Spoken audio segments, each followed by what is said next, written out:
Damos início a mais um programa Anatomia do Poder, e que vai ao lar dos brasileiros de todos os estados do Brasil e do Distrito Federal para mostrar o que é o poder público, privado, a imprensa, sindical, acadêmico, cultural, científico, para que se conheça, através dos seus detentores, como é exercido no país. Terei hoje como nosso convidado especial um queridíssimo amigo, conselheiro do Conselho Superior de Direito da FEComércio, praticamente desde a sua fundação, poucos anos depois, já entrou no Conselho, foi vereador na cidade de Araraquara. Aliás, eu sou cidadão araraquarense, graças a uma proposta dele como vereador na cidade, na Câmara Municipal. É professor universitário, mestre em Direito Econômico, de tal maneira que tem uma visão ampla de todos os problemas econômicos e políticos do Brasil. E tem tido uma participação intensa no nosso Conselho, está trabalhando, visitou diversos países para que se tivesse uma visão de como é um código comercial nos outros países, as inovações que os outros países adotaram, e tem dado cobertura à Câmara dos Deputados, no projeto que é da Federação do Comércio e de origem, de relatoria de Fábio Coutinho, de Fábio Ulloa Coelho, projeto esse que está bem avançado, com relatoria favorável nas comissões e que esperamos que venha a ser aprovado. Fernando é um dos principais colaboradores desse projeto de lei que corre na Câmara dos Deputados e que tem a origem no nosso Conselho. Meu caro Fernando, a sua presença me alegra mais uma vez no nosso programa. E eu gostaria que você falasse um pouco sobre o livro que está coordenando pelos 30 anos do Conselho Superior de Direito. Bom, é uma honra mais uma vez participar desse importante programa que leva à população brasileira os debates mais atuais, não é, da nossa sociedade e necessários para a nossa sociedade. Não é? Bom, o Conselho Superior de Direito da FEComércio São Paulo é certamente um dos conselhos de direito mais importantes do país. Não só pela presidência do nosso querido professor Ives Gandra, mas porque esta presidência também deu notoriedade ao Conselho.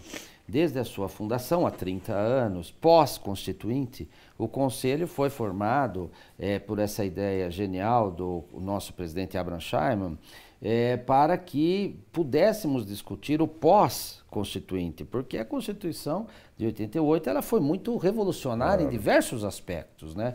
Muitos positivos, como estamos vendo hoje, e outros negativos. E naquele momento a insegurança jurídica era total. Então, era preciso que se ordenasse um pouco como se daria essa interpretação constitucional para evitar o caos que muitos anunciavam naquele momento. E o Conselho Jurídico da Federação do Comércio cumpriu esse papel.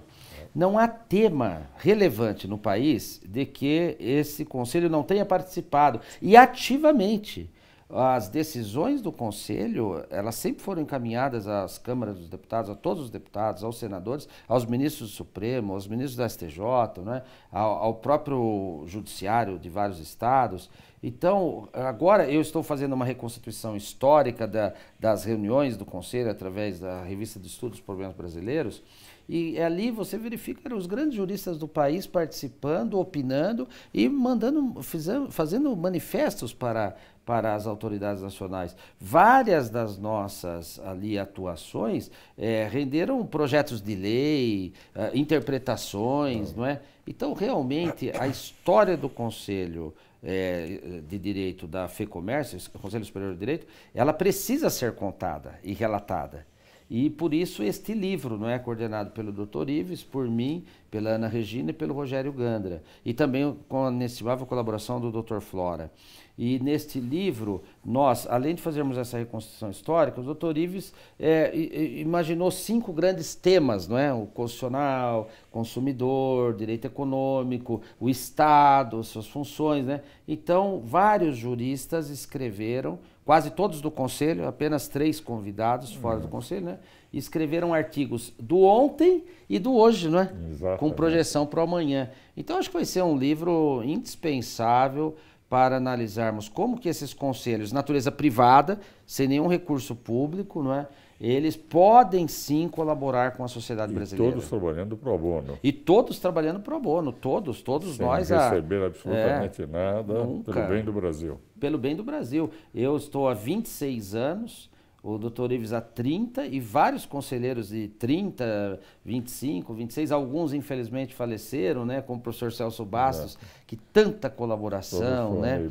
O professor Ney Prado, que era o vice-presidente, não é?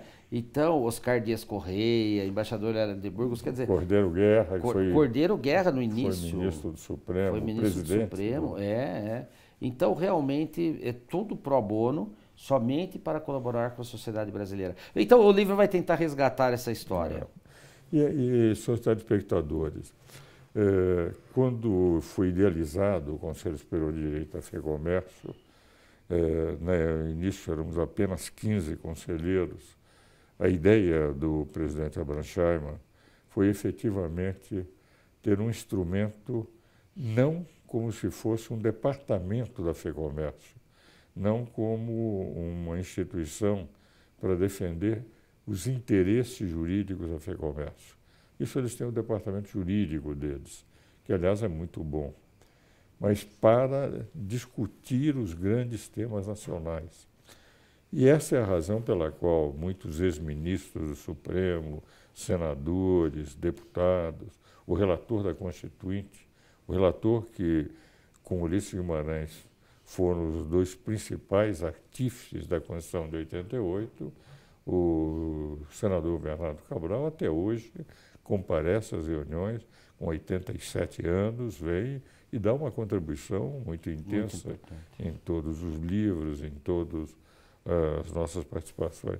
E a discussão dos grandes temas, porque como são pessoas que já exerceram o poder público, algumas exercem, nós temos embargadores do Tribunal Mairan, do Tribunal Federal de Recursos de São Paulo, que estão, o Naline, que foi presidente do Tribunal de Justiça, e, enfim, trazem também a sua visão de poder público. Então, com essa integração de juristas do setor privado e de juristas do setor público, aposentados ou não, nós temos procurado dar uma contribuição que me parece tem sido rica até hoje.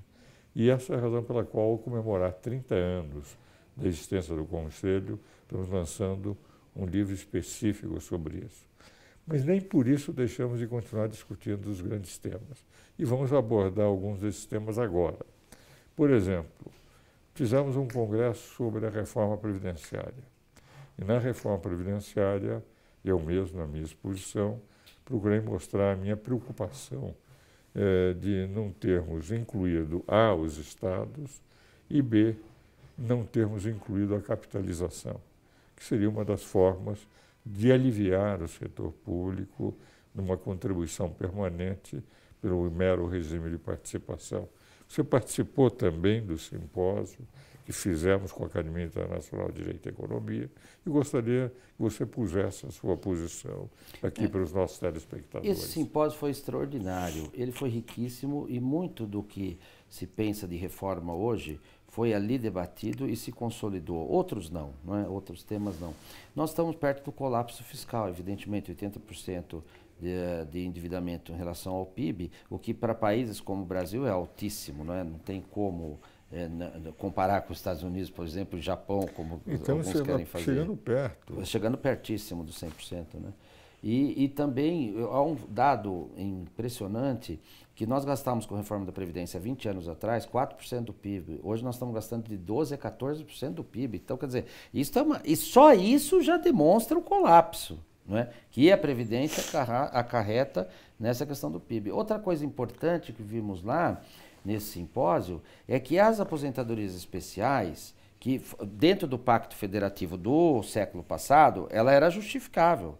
Nós achávamos que aqueles servidores públicos, etc., tinham que ter esse beneplácito da sociedade brasileira. Mas agora ela se mostrou inviável, é preciso acabar. O Pacto Federativo de hoje não suporta mais, não é? E um grande problema que nós identificamos lá, doutor Ives, é que a sobrevida, não é só a expectativa de vida de 75 anos, que ampliou de 60 para 75, mas a sobrevida de quem ganha mais da Previdência é uma sobrevida muito maior de quem ganha menos. Então você tem muitos pobres, por exemplo, que se aposentam com 60 anos e eles se aposentam com uma aposentadoria muito pequena. Eles vão viver vão viver bem menos daqueles que se aposentam com aposentadorias especiais, estão chegando a 90, 90 e pouco e ficam aposentados, chega a 40 anos ficarem aposentados. E contribuíram com 10%, 15% da sua renda. É impossível, a conta não fecha. E é um dado. No Conselho da Beneficência Portuguesa, quando eu participava, em 2018, a Beneficência Portuguesa do Hospital, recebemos um relatório em que mostrava de Londres, de estudos em relação à longevidade do ser humano, que as crianças que nasceram em 2018, com o avanço da medicina, 50% chegaria aos 105 anos. Nossa Senhora. Quer dizer, não há como financiar no futuro. O problema não é só brasileiro, é mundial, do mundo inteiro. Mundial. Mas no Brasil é muito mais agudo pelos benefícios que foram sendo dados no curso dos anos e que, evidentemente, não há como, senão com uma reforma que, a meu ver, foi desidratada. E desidratada indevidamente no que diz respeito à capitalização, que me parece ser importante, e em relação a estados e municípios que vivem o mesmo drama. Isso foi um absurdo. Sobre isto, nós vamos falar no segundo bloco.